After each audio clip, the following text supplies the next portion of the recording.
چمن رسالت کی شگفتہ کلیوں پیارے آقا علیہ الصلوۃ والسلام کے چمن کے مہکتے مہکتے پھولوں، آج کی گفتگو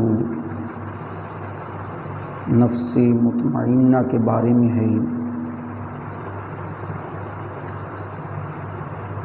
اللہ عز و جل ارشاد فرماتا ہے، یا ایھتھا النفس المطمئنہ،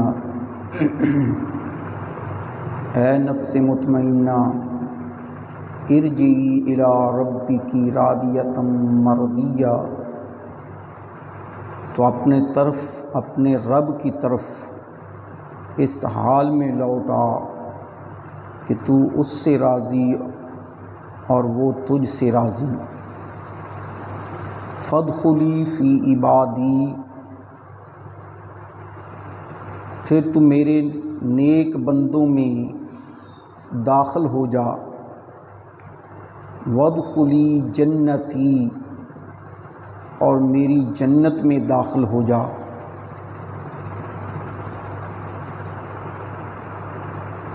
خالق کائنات نے اس آیہ مقدسہ میں نفس مطمئنہ کا ذکر فرمایا۔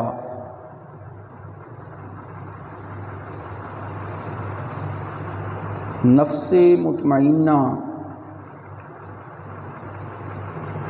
وہ نفس ہوتا ہے جو ہمیشہ نیک کام کرتا ہے۔ نفس کی مختلف حضرات نے اقسام بیان کیے ہیں۔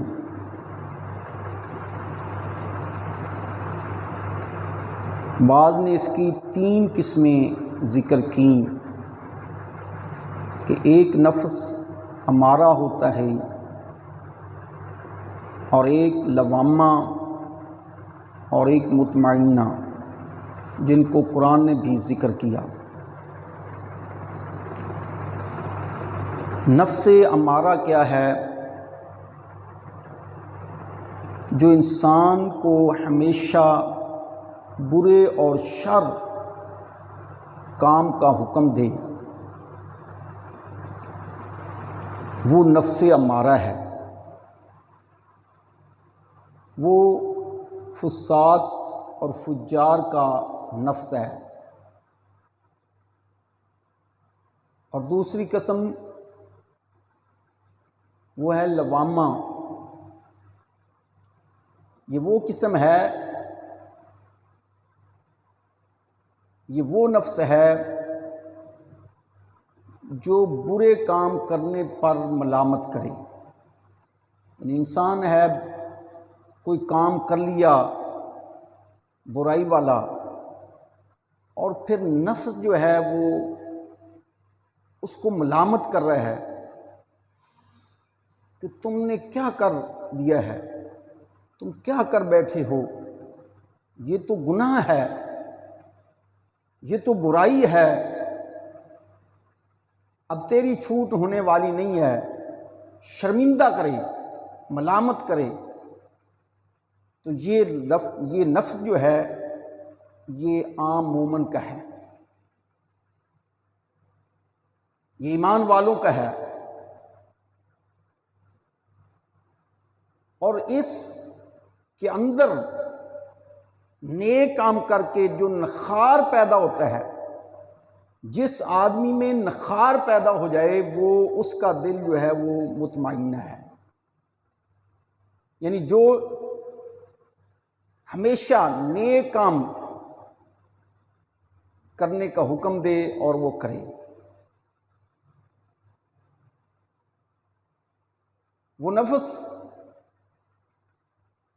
جو یہ کہے کہ میرا جسم تو کٹ سکتا ہے،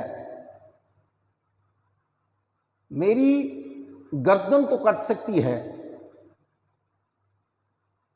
میرے جسم کے ٹکڑے ٹکڑے تو کیے جا سکتے ہیں، لیکن میں خلاف شرع، خلاف سنت یہ کام نہیں کر سکتا۔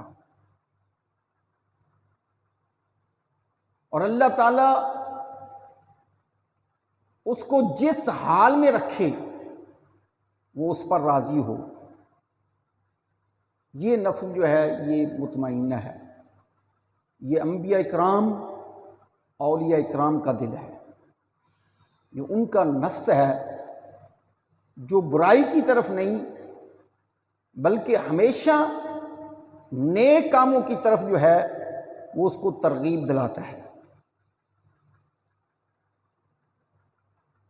نفس مطمئنہ جس کو حاصل ہو جاتا ہے اور پھر وہ جو عمل کرتا ہے اس سے اور اس کی منزلیں جو ہیں وہ بنتی جاتی ہیں، اس کی حالتیں جو ہیں وہ تبدیل ہو جاتی ہیں،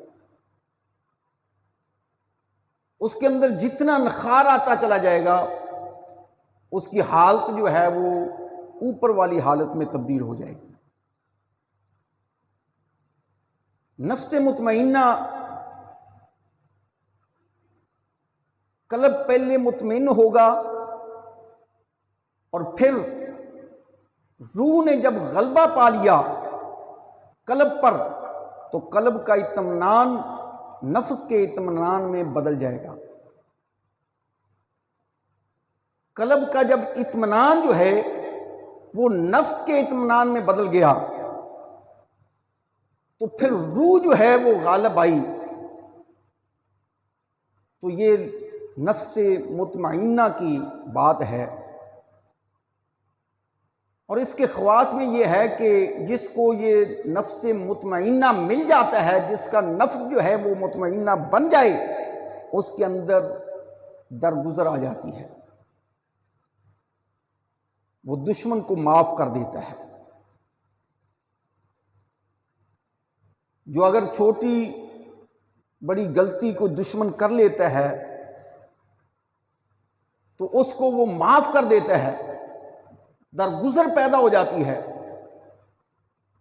اور اس کے اندر بخشش اور عطا آ جاتی ہے، اور وہ اللہ پر توکل کرتا ہے، بلکہ اس کا توکل جو ہے وہ بڑھ جاتا ہے۔ نفس لوامہ میں بھی توکل تھا، لیکن اس میں توکل جو ہے وہ اللہ پر بڑھ جاتا ہے اور اس کا حلم بردباری اور بڑھ جاتی ہے، شکر خالق کائنات کا اور زیادہ کرتا ہے، اور اس کو خواب جو ہیں بہترین اچھے وہ اس کو کثرت سے آتے ہیں۔ کبھی وہ خانہ کعبہ کا طواف کر رہا ہوتا ہے، کبھی وہ نماز پڑھ رہا ہوتا ہے، کبھی کوئی زیارت کر رہا ہوتا ہے، کسی شیخ کی زیارت کر رہا ہوتا ہے، کبھی مسجد نبوی میں وہ زیارات کر رہا ہوتا ہے، نوافل پڑھ رہا ہوتا ہے، قرآن کی تلاوت کر رہا ہوتا ہے۔ بہترین خواب جو ہیں وہ اس کو آتے ہیں جس کا نفس جو ہے وہ مطمئنہ ہو جاتا ہے۔ نفس مطمئنہ کہ میں نے کہا ہے کہ آگے حالتیں بدلتی ہیں۔ حضرت علی رضی اللہ تعالی عنہ آپ فرماتے ہیں دل کی اقسام ہے 3، ایک ہے قلب سلیم، ایک ہے قلب منیب، اور ایک ہے قلب شہید۔ اب نفس مطمئنہ نے محنت کی، کام کیا، اللہ کی عبادات کی،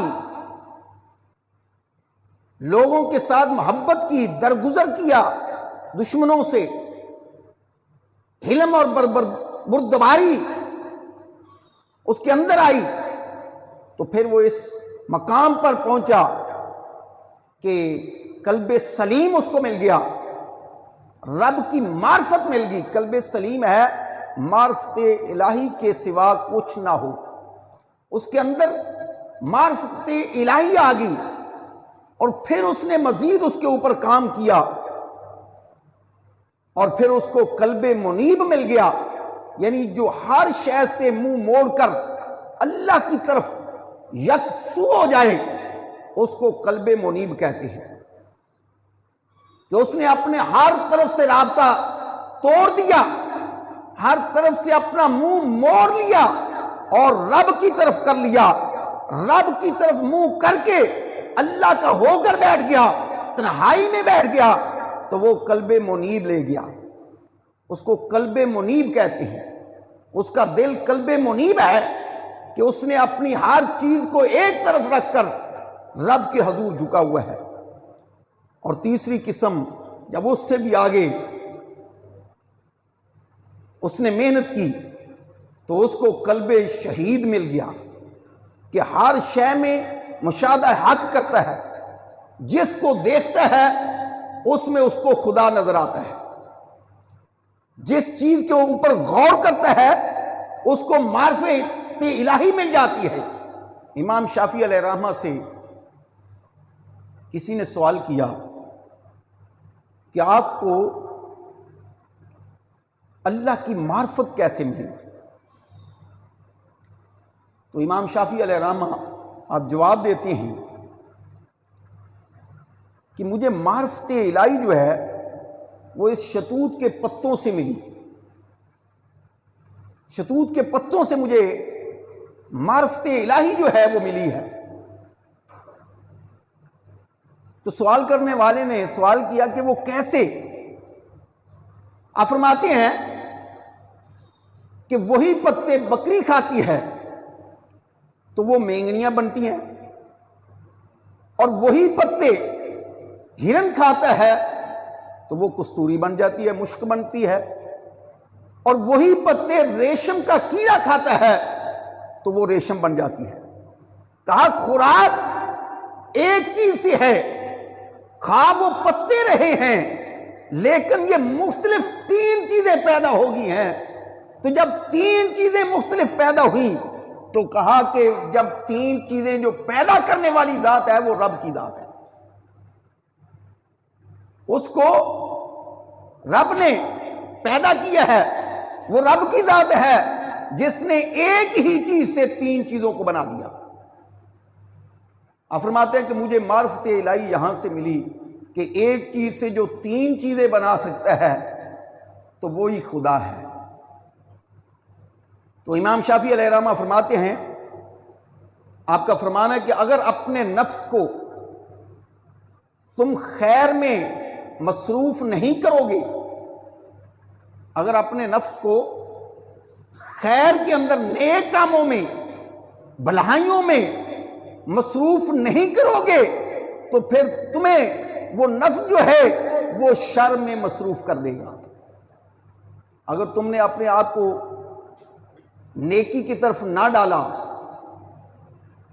نیک کاموں کے اندر مصروف نہ کیا، تو پھر وہ نفس جو ہے وہ ظاہر ہے کسی نہ کسی طرف تو جائے گا، تو پھر وہ برائی کی طرف چلا جائے گا، وہ شر کی طرف چلا جائے گا، وہ برے کاموں میں لگ جائے گا.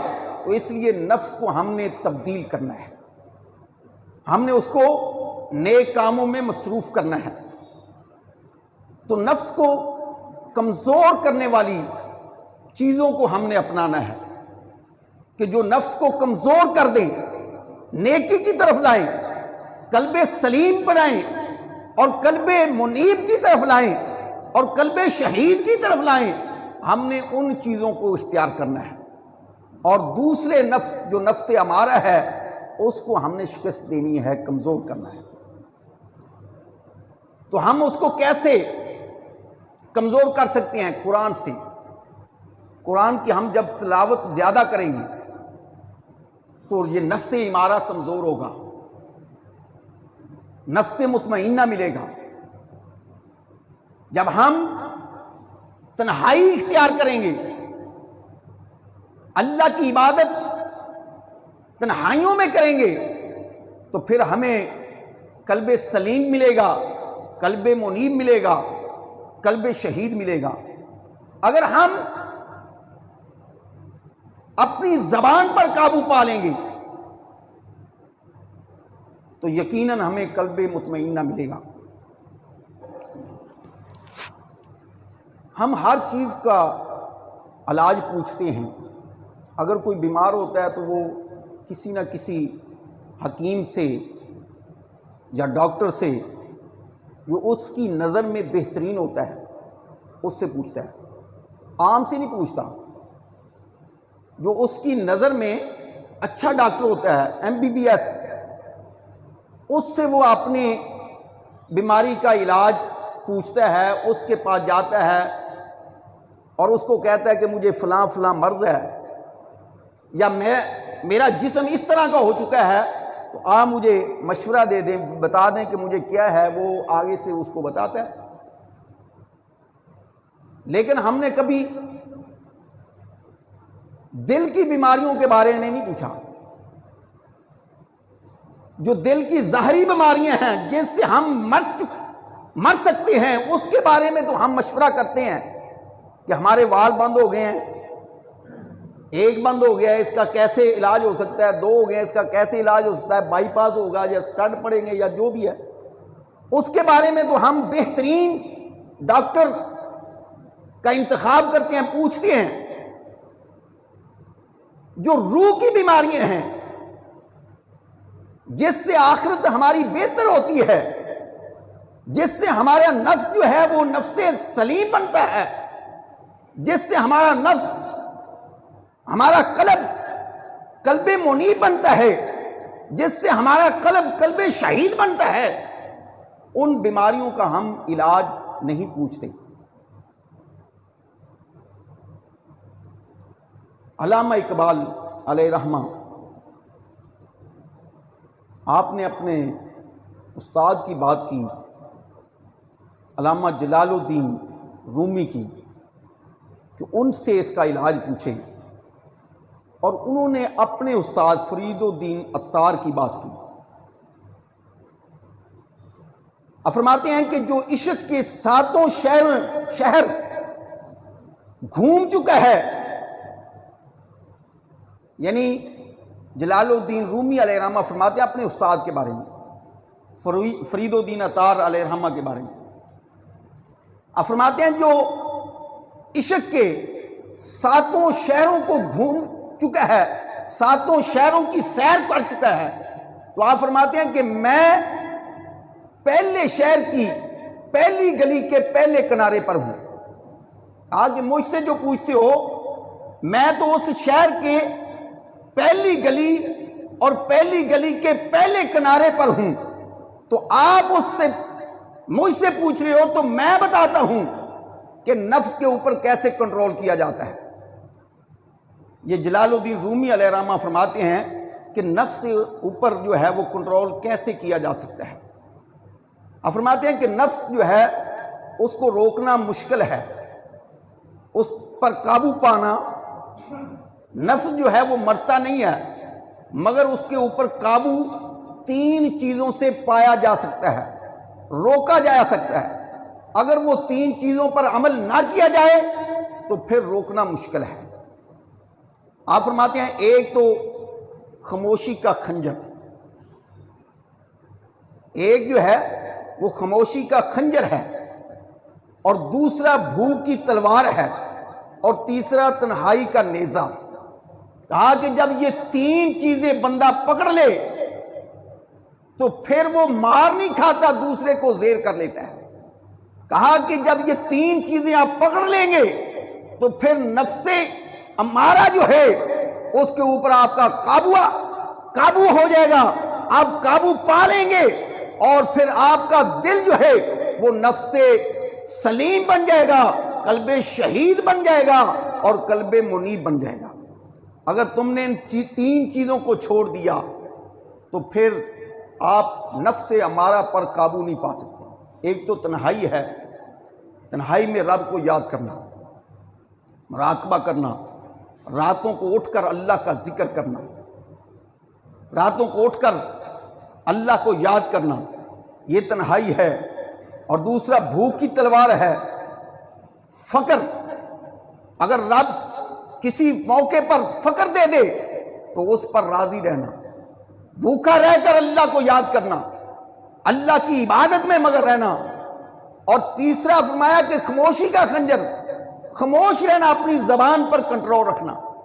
جب یہ تینوں پر عمل ہوگا تو پھر نفس سلیم بھی مل جائے گا، نفس منیب بھی مل جائے گا، اور نفس شہید بھی مل جائے گا۔ تو حضرات محترم، ہمارا جسم کے اندر ایک دل ہے، پیارے آقا علیہ الصلوۃ والسلام نے فرمایا جسم کے اندر ایک لوتھڑا ہے، ایک ایسا گوشت کا ٹکڑا ہے، جب وہ درست ہوگا تو جسم درست ہوگا، اور جب وہ خراب ہو جائے گا تو جسم خراب ہوگا۔ تو فرمایا سن لو، وہ دل ہے، وہ دل ہے۔ اگر ہمارا دل نیکی کی طرف جائے گا تو ہمارے روح کو غذا ملے گی، ہماری روح تر و تازہ ہوگی۔ اگر وہ برائی کی طرف جائے گا تو ہماری روح پر بھی نحوست چھا جائے گی، جسم جو ہے وہ بوجھل ہو جائے گا، اور ہماری آخرت جو ہے وہ تباہ ہو جائے گی۔ اس لیے دل کے اوپر قابو پانا ہے، اور دل کے اوپر قابو تب ہوگا کہ ہم جب نیکی کی طرف اس کو لائیں گے، برائی سے روکیں گے، نیکی کی طرف لائیں گے۔ اور جب نیکی کی طرف لائیں گے تو اس میں ہمارا دیا ہوا مال، صدقات، خیرات جو ہے وہ قابل قبول ہوں گے۔ ہمارے اندر یہ بات ہوتی ہے کہ ہم اللہ کی راہ میں خرچ بھی کر رہے ہوتے ہیں، اللہ کی عبادت بھی کر رہے ہوتے ہیں، ریاضت بھی کر رہے ہوتے ہیں، لیکن دل اس کی طرف متوجہ نہیں ہوتا۔ دل اس کی طرف جب متوجہ نہیں ہوتا تو پھر ہماری عبادت، ریاضت، صدقات، خیرات وہ کام نہیں آتے۔ پیارے آقا علیہ الصلوۃ والسلام کا ارشاد گرامی ہے، حضور علیہ الصلوۃ والسلام نے فرمایا اللہ تعالیٰ تمہاری صورتوں اور اعمال کو نہیں دیکھتا، تمہاری صورتوں اور اعمال کی طرف نہیں دیکھتا، بلکہ فرمایا کہ تمہارے دلوں اور نیتوں کو دیکھتا ہے، کہ تمہارے دل اور نیتیں جو ہیں وہ کیسی ہیں۔ پیارے آقا علیہ الصلوۃ والسلام کی اس حدیث کو آپ مد نظر رکھ لیں۔ ابو جہل کی صورت بڑی حسین و جمیل تھی، چمکتا چہرہ تھا، لیکن دل جو تھا وہ سیاہ تھا، تو رب نے اس کو دور پھینک دیا۔ حضرت بلال حبشی رضی اللہ تعالی عنہ شکل کے اعتبار سے موٹے موٹے ہونٹ ہیں، رنگ سیاہ ہے، شکل کے اعتبار سے آپ دیکھیں تو کہیں کہ یہ تو بہت کالا ہے، شکل و صورت کے اعتبار سے سونا نہیں لگتا، لیکن دل جو تھا وہ روشن تھا، ایمان سے چمک رہا تھا، دل میں روشنی تھی، تو رب نے اس کو قریب کر لیا۔ پیارے آقا علیہ الصلوۃ والسلام نے اس کو مسجد نبوی کا مؤذن بنا دیا، خانہ کعبہ کی چھت پر اذان پڑھنے کا حکم دے دیا۔ کیوں؟ اس لیے کہ دل روشن تھا۔ اور اسی طرح خالق کائنات نیتوں کو دیکھتا ہے۔ آدمی صدقہ کرتا ہے تو نیت اخلاص کے ساتھ ہو، تو اگر ایک آنڈے کے برابر بھی صحابی رسول صدقہ لے کر آئے تو پیارے آقا علیہ الصلوۃ والسلام کو وہ صدقہ اود پہاڑ کے ساتھ زیادہ، یعنی اود پہاڑ سے زیادہ صدقہ کرنے والے شخص سے محبوب ہے، کیونکہ اس کے پاس ہے اتنا، اور اس نے نیت سے دیا ہے، اخلاص سے دیا ہے۔ تو اس لیے پیارے آقا علیہ الصلوۃ والسلام کی اس حدیث کے اوپر اگر غور کیا جائے تو آدمی کی دنیا بھی سنور سکتی ہے اور آخرت بھی، کیونکہ پیارے آقا علیہ الصلوۃ والسلام نے فرمایا کہ رب نہ تو صورتوں کو دیکھتا ہے اور نہ ہی عملوں کو دیکھتا ہے۔ خالق کائنات دیکھتا ہے تو نیتوں کو دیکھتا ہے اور دلوں کو دیکھتا ہے۔ ہم نے دلوں کو سیدھا کرنا ہے اور نیتوں کو سیدھا کرنا ہے۔ دعا ہے اللہ رب العزت ہم سب کو اہدنا الصراط المستقیم پر چلنے کی توفیق۔